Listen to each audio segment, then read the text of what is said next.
DBS community, welcome back to another video here with Kyle Chris, and it's been probably about 2 weeks since I've actually put out a video. I went on vacation for a little bit, so didn't really have a computer next to me. And since that time, there's been a lot of stuff that's happened. We had the ban list, we had all the rest of the blue stuff come out, and instead of making content about that stuff, which I feel is probably oversaturated by now, we're going to jump right into the series I do right before every new set comes out, called State of the Meta. Essentially, each video goes over each color, breaking down what I think the current meta is, what it's going to turn into, just as well as some other key components like deck lists, as well as some cards to look at looking forward in the next set, or cards you should invest in that are from previous sets.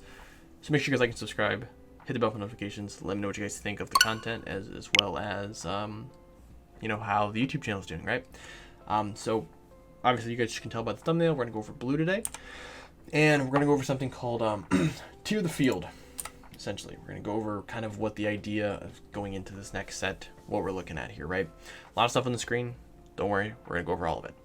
So first part here, most reps. This is either a deck that is probably the highest represented deck, or a deck that I feel is best in class, essentially. And this actually was for Soul Striker, but as you can see here, he's got a bunch of bullet holes in him. Because of the errata to the leader, which we will go over in a second. Android 16, though, I think is probably the best leader going into the next set for blue. Is it the easiest deck to play? No, definitely not. But with Android 16, there's so much that you can do, and I think we're going to see this deck eventually get outvalued by another deck on this list. But currently going into the set, probably the best blue leader. Not everyone's going to be Jared Lopez, you know, who is probably I would say the best Android 16 player probably in the world. I think it's pretty easy to say, but it's a deck that I feel like if you put enough time into it, you could, you know, do very well with it. I've played against Android 16 players who I felt very, you know, outclassed. I've played against Android 16 players who didn't know what the deck did, right? So there's a lot that you can do, and I think if someone put their time into it, this is definitely a deck that they're going to see success in.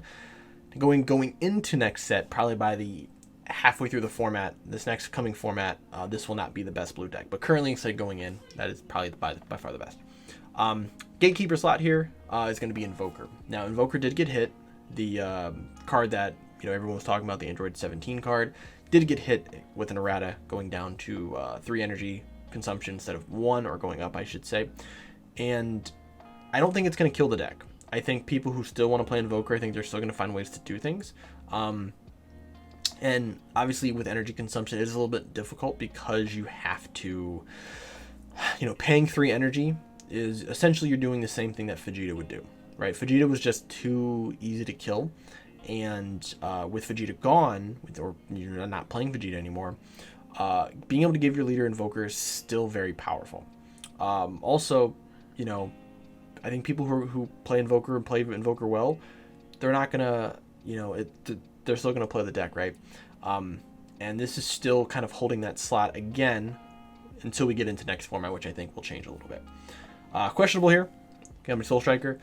Soul Striker got hit with a errata. Essentially, you have to be at 4 life in order to awaken. You cannot awaken early now, which I think kind of kills the main idea of Soul Striker, right? The idea was to out-resource your opponent, stay at a high life, and eventually kill them out later because you do so much. And this was a great move by Bandai, because now Soul Striker is not going to be looked at as the most represented blue deck, and now people can start, you know, going into playing other blue strategies and hopefully finding success. Next here is the up-and-coming, which we will talk about in a little bit. But we have the Red Ribbon Army leaders, the Earthling leader here, and then Gamma 1 and 2. Which I think Gamma 1 and 2 is probably the one out of the two that has the most potential, but we'll go over that when we get to that. We have some rogue decks here. These are basically just a bunch of other blue decks that have either seen competitive play or are, you know, in position to take over a top spot in that color. Which we have Crimson Super Saiyan Goku, which there are multiple builds of this. There's an aggro build. There's kind of a more traditional Soul Striker type of build, which I think is probably the better one. You have Super Saiyan 3 Son Goku. It did top in San Diego. Definitely an interesting leader. I think going in the next set may not be as good because actually maybe better because aggro is not so much more of a thing. So you may be able to get to a later life and kind of survive a little bit. We have Baby. We're going into sort of a mid-range control format. I think Baby can still be played. Baby's kind of in that Invoker slot where it's a little bit more difficult to play. But if you can play the deck very well and you know the matchups, it's a very difficult deck to deal with.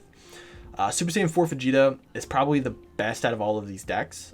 Probably will see the most play out the gate for anyone who's not playing a blue-green strategy with the Android decks, either Android 16 or Gamma 1 and 2.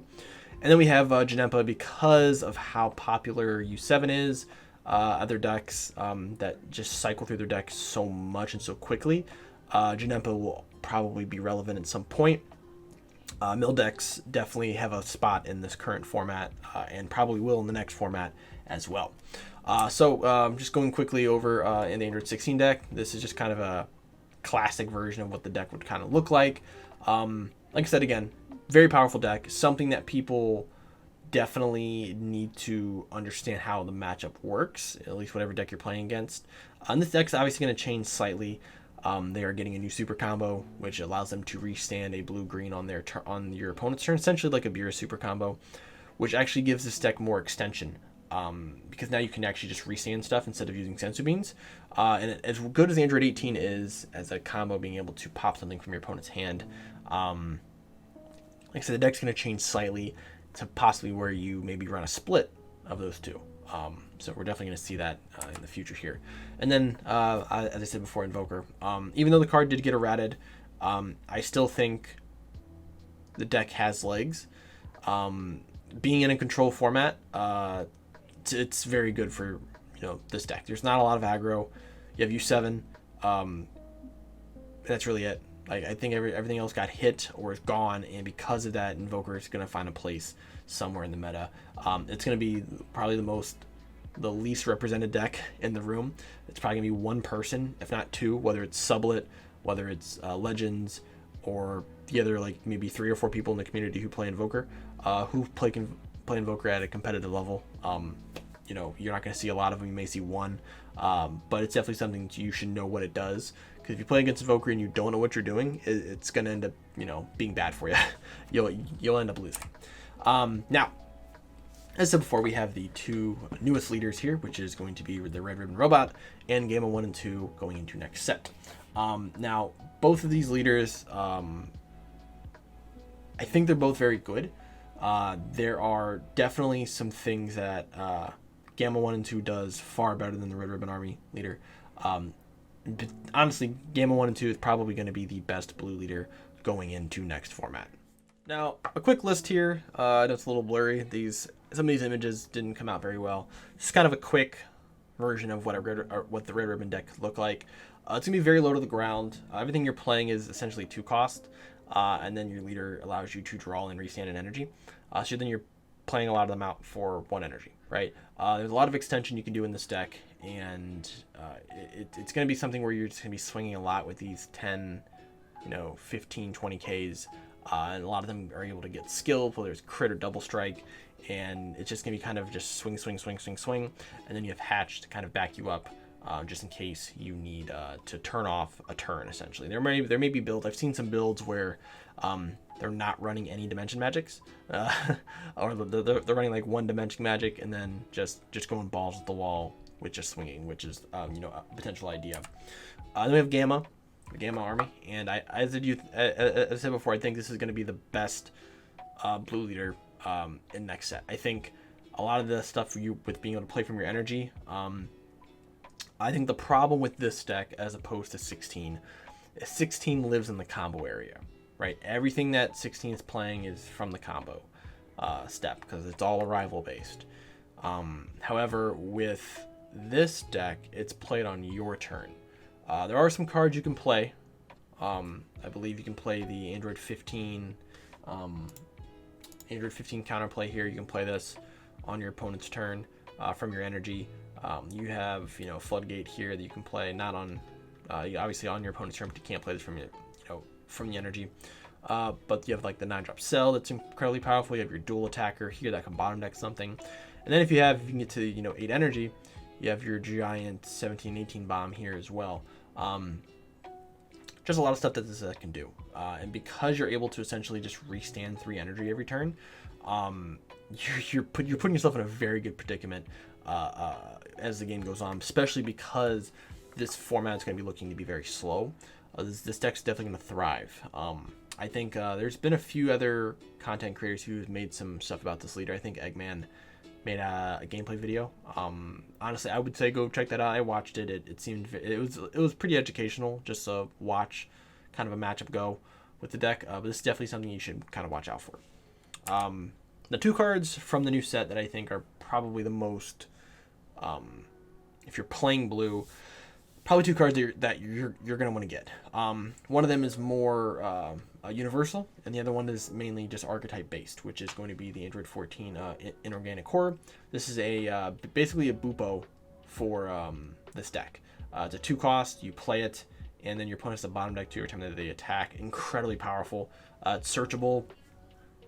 Very, very good card. This is going to be a 4 of in every one of these decks. And yes, battle card counterplays, counterplaying these battle card floodgates is still a very popular thing. But your opponent has to have that card. If they don't, then they get punished for something like this. It's a very, very good card. And then Cell, the ultimate bio android. This is probably the chase card out of blue that you're going to be looking for. 30k dual attack. Deflect when this card is played from your energy. You choose all your opponent's battle cards and bottom deck them. Very powerful. And then auto, when this card's in battle, when your opponent activates a counter skill, they place 1 card from their hand at the bottom of their deck. So if your opponent wants to stop this from attacking, they have to bottom deck a card from their hand.